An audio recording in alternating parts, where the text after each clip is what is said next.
Police के सामने, जैसे नारकोटिक्स, जाली नोट, हवाला का कारोबार, उन्माद फैलाने वाले संगठन, टेररिज्म, सभी सरहदी राज्यों में घुसपैठ, सभी दरिया किनारे के राज्यों के अंदर समुद्र से जुड़ी हुई समस्याएं। अब इस सब के बीच में अगर सामंजस्य बैठाना है तो बीपीआरएनडी के माध्यम से सबके बीच में संवाद, संगोष्ठी और सहकार, डायलॉग और कोऑपरेशन जब तक नहीं होता है, हम इस चैलेंजेस का सामना नहीं कर सकते। और मैं मानता हूं ये सतत चलने वाली प्रक्रिया होनी चाहिए, इसको सातत्यपूर्ण तरीके से करना चाहिए। और मैं बीपीआरएनडी के डीजी साहब से अनुरोध भी करता हूं कि इसकी गति भी बढ़ानी चाहिए, इसका व्याप भी बढ़ाना चाहिए, क्योंकि जब तक ये नहीं करते हैं समूचे देश के कानून और व्यवस्था को हम चैलेंज उठाने के लिए तैयार नहीं कर सकते। इसके साथ साथ महानगरीय क्षेत्र में आने वाली चुनौतियों पर भी हमने ध्यान केंद्रित करना पड़ेगा।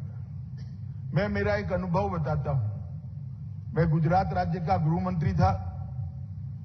हमारे यहां कांस्टेबल्स की रिक्रूटमेंट हो रही थी, तो इसके लिए एक कमेटी के चेयरमैन एडिशनल डीजी को बनाया था। उन्होंने मेरा समय मांगा और आए। उन्होंने कहा, साहब हमारे यहाँ ओडिया, हिंदी भाषी और मराठी लोगों की कांस्टेबल का रिजर्वेशन होना चाहिए। मैंने बोला, भाई ऐसा रिजर्वेशन कैसे हो सकता है? होल्ला हो जाएगा, पॉलिटिकल प्रॉब्लम हो जाएगी। जो परीक्षा दे पास हो उनका सिलेक्शन होगा। उन्हें कहा, नहीं मेरा प्रॉब्लम, अब 4 लाख ओडिया पॉपुलेशन हो गया है सूरत के अंदर, हमें वहीं से ना कोई सूचना प्राप्त होती है, ना वहां क्या चल रहा है मालूम होता है। तो हमें कुछ कांस्टेबल तो चाहिए जो ओडिया पॉपुलेशन से आएंगे, कुछ कांस्टेबल चाहिए 6 लाख के आसपास हिंदी भाषी क्षेत्र से लोग आए हैं, तो पूरा कट ऑफ है। मराठी पॉपुलेशन भी 1.5 लाख के आसपास हो गया। अंततोगत्वा उन्होंने वर्बल एग्जामिनेशन में कुछ रास्ता निकालकर उसी जगह से कांस्टेबल को रिक्रूट किया। परंतु महानगरों की पुलिसिंग आने वाले दिनों में एक चैलेंज बनने वाली है।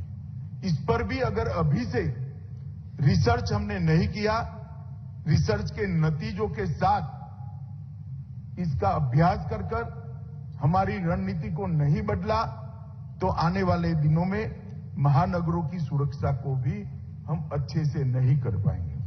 तो सीडीटीआई का ये सेंटर जो है वो सीएपीएफ के साथ साथ आसपास के राज्यों की पुलिस को भी इस सभी उद्देश्यों की परिपूर्ति के लिए मदद करेगा। और मुझे भरोसा है कि सीडीआईटी का जो इतिहास रहा है, लगभग 1956 से ये काम चल रहा है। कलकत्ता, हैदराबाद, उसके बाद गाजियाबाद, राजस्थान, सब जगह पे जो सेंटर बने हैं उन्होंने बहुत अच्छा योगदान दिया है। और आने वाले दिनों में भारत सरकार ये सारे सेंटरों के बीच में एक कोऑर्डिनेशन और बीपीआरएनडी के माध्यम से समानता लाने का काम भी करेगी। इसी तरह से सीडीआईटी का ये सेंटर फॉरेंसिक साइंस को भी इसके कर्नाटक के पड़ोस के राज्य, लगभग महाराष्ट्र, गोवा, दीव दमन, इस सभी के लिए फॉरेंसिक साइंस के क्षेत्र में भी मदद करने का काम करेगा, नेशनल फॉरेंसिक साइंस यूनिवर्सिटी को साथ में लेकर। मित्रों, भारत के विकास की जो यात्रा है उसमें लॉ एंड ऑर्डर अच्छा होना एक अहम जरूरियात है। और बीपीआरएनडी के तत्वाधान में इसका रिसर्च, इसका अनुसंधान बहुत अच्छे तरीके से हो, ऐसे कुछ बदलाव विगत 3 सालों में हमने किए हैं और अब वो अपने परिणाम भी देने लगे हैं। ढेर सारे उनके चार्टर के अंदर नए क्षेत्र भी जोड़ने का काम भारत सरकार के गृह मंत्रालय ने किया है। चार्टर के अंदर जो नए क्षेत्र जोड़े हैं, इस पर भी एक नया वर्टिकल बनाने का काम भी बीपीआरएनडी ने शुरू किया है।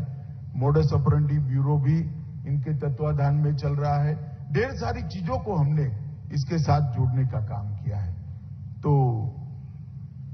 मैंने यहां खुद आने का इसलिए निर्णय किया था कि मैं बीपीआरएनडी के हर काम में गृह मंत्री के नाते सहयोगी बनकर उनको बल देने के पक्षधर हूं। एक ही कारण से आज मैं यहां पर आया हूं। मित्रों, मोदी जी के सरकार बनने के बाद विशेषकर सीमा सुरक्षा का काम करने वाले अपने सभी बलों को उनकी सुविधाएं, उनका स्वास्थ्य, उनके परिवार की सुविधाएं, उनका स्वास्थ्य, उच्चतम टेक्नोलॉजी से उनको लैस करना, उनके निवास की सुविधाओं को ज्यादा से ज्यादा बढ़ाना, हाउसिंग सेटिस्फेक्शन रेशियो का एक लक्ष्य तय कर वो लक्ष्य को हर साल में हमने बांटा है और इसके हिसाब से हम आगे बढ़ रहे हैं। और आज आईटीबीपी के विभिन्न आवासीय भवन का यहां पर उद्घाटन और शिलान्यास हो रहा है।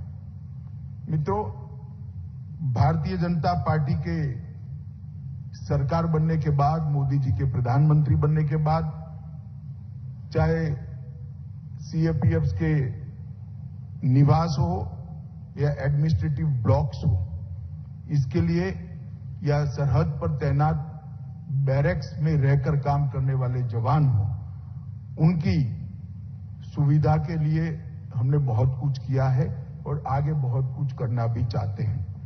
आज यहां पर आईटीबीपी के आवासीय quarter, administrative block, barracks, staff officer mess, ये सारे आयामों में कुछ न कुछ हम नया जोड़ने जा रहे हैं। मैं बहुत डिटेल बताना नहीं चाहता, परंतु मैं इतना जरूर कहना चाहता हूं, आईटीबीपी सभी सीएपीएफ्स में सबसे दुर्गम क्षेत्र में काम करने वाला हमारा सुरक्षा बल है। हम कल्पना ही नहीं कर सकते कि -42 डिग्री टेम्परेचर के अंदर देश की सीमाओं की सुरक्षा करना कितना दृढ़ मनोबल और उत्कृष्ट देशभक्ति होती है, तभी हो सकता है। और मैं हमेशा सुनिश्चित होता हूं, लेस मात्र भी चिंता नहीं होती है भारत चीन सीमा की, जब हमें मालूम होता है कि मेरे आईटीबीपी का जवान जहां गश्त लगा रहा है या वहां कैंप कर ठहरा है, किसी की मजाल नहीं है कि भारत की 1 इंच जमीन का भी अतिक्रमण वो कर पाए। आईटीबीपी ने अपने स्थापना काल से विषम भौगोलिक परिस्थितियों में, विषम एटमॉस्फेयर के अंदर और कठिन से कठिन क्षेत्र के अंदर बहुत अच्छा परफॉर्म किया है।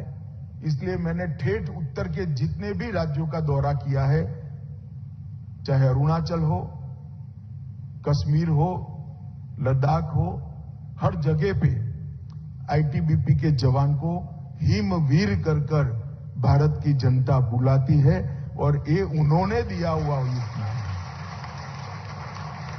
और मैं मानता हूं पद्मश्री और पद्म विभूषण से भी बड़ा उपनाम भारत की जनता ने मेरे आईटीबीपी के सिपाही को दिया है। ये बहुत बड़ी उपलब्धि है, क्योंकि ये सरकारी उपनाम नहीं है, देश की जनता ने दिया हुआ उपनाम है। वामपंथी उग्रवाद के सामने लड़ने में भी आईटीबीपी का बहुत अच्छा रोल रहा है।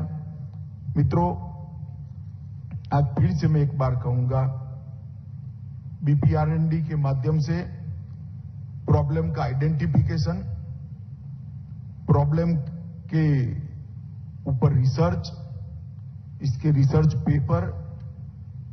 पेपर में आए हुए सुझावों का एनालिसिस वो एनालिसिस के आधार पर नीति परिवर्तन कर नीति का क्रियान्वयन और इसका रिव्यू, ये पूरी चेन को हम समाप्त करने की दिशा में हैं।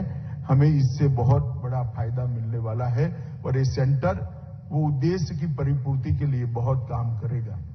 मोदी सरकार ने सीएपीएफ के लिए ई आवास पोर्टल बनाया है।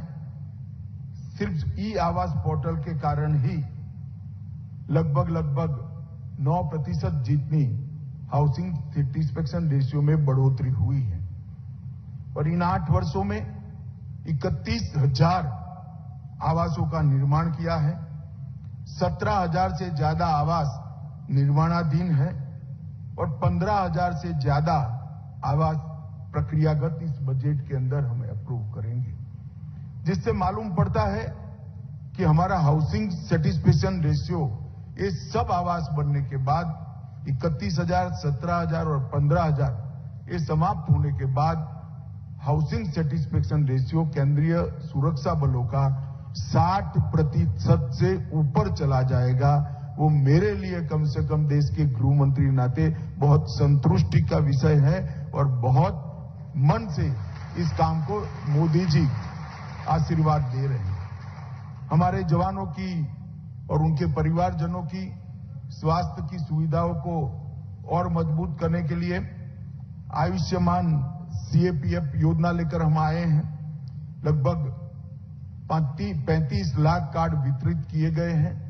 अब किसी को कोई डॉक्यूमेंट्स के लिए कहीं अप्रूवल लेना या कोई जरूरत नहीं है। कार्ड स्वैप कर आप आपका इलाज करा सकते हैं और ऑटोमेटिकली इसकी अकाउंटिंग सिस्टम हो जाती है और इसके कारण बहुत सारे अस्पताल भी बढ़ गए हैं। पहले सिर्फ सीएपीएफ के अस्पताल में आप जाते थे, अब ढेर सारे अस्पताल इसके साथ जुड़ने के कारण लगभग 1 साल के कम अंतराल में 20 करोड़ से ज्यादा जिसका मूल्य है, इतनी स्वास्थ्य सेवाएं सीएपीएफ के जवान और उनके परिवारजनों ने प्राप्त की है। एक और प्रॉब्लम को भी हम एड्रेस करने जा रहे हैं। जो जवान मुझे सरहद पर से देख रहे हैं उनको आनंद होगा कि आपको सरहद पर से कम 100 दिन आपके परिवार के साथ या तो हेडक्वार्टर पर रहना का मौका मिले। इस प्रकार का ड्यूटी रोस्टर भी हम बना रहे हैं, जिससे आने वाले दिनों में आपका तनाव काफी कम है। ये बहुत कठिन काम है, मुझे मालूम है, मगर मैं मानता हूं कि मानवीय दृष्टिकोण के हिसाब से देखें तो ये करना बहुत जरूरी है। इसलिए आईटीबीपी के जो जवान मुझे ऑनलाइन सुन रहे हैं, वो सभी जवानों को मैं आश्वस्त करना चाहता हूं, चुनाव में जाने से पहले हम आपका 100 दिन आपके परिवार के साथ या तो आपके हेडक्वार्टर पर आप रह पाए, इस प्रकार की सुविधा सुनिश्चित करेंगे। आप भरोसा कर सकते हो। मित्रों, सीएपीएफ के कर्मचारियों के कल्याण के लिए नरेंद्र मोदी सरकार सदैव समर्पित भी है और सजग भी है। और मैं आज फिर से एक बार दोनों डीजीपी को बहुत बहुत शुभकामनाएं देता हूं।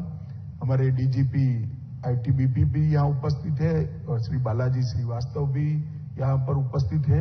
ये दोनों छोटी मगर बहुत अहम शुरुआतों से हमारे काम के अंदर सुनिश्चित रूप से सुधार आएगा, ऐसा मुझे विश्वास है। फिर से एक बार लेट होने के लिए क्षमा प्रार्थना कर मेरी बात को समाप्त करता हूं। वंदे मातरम।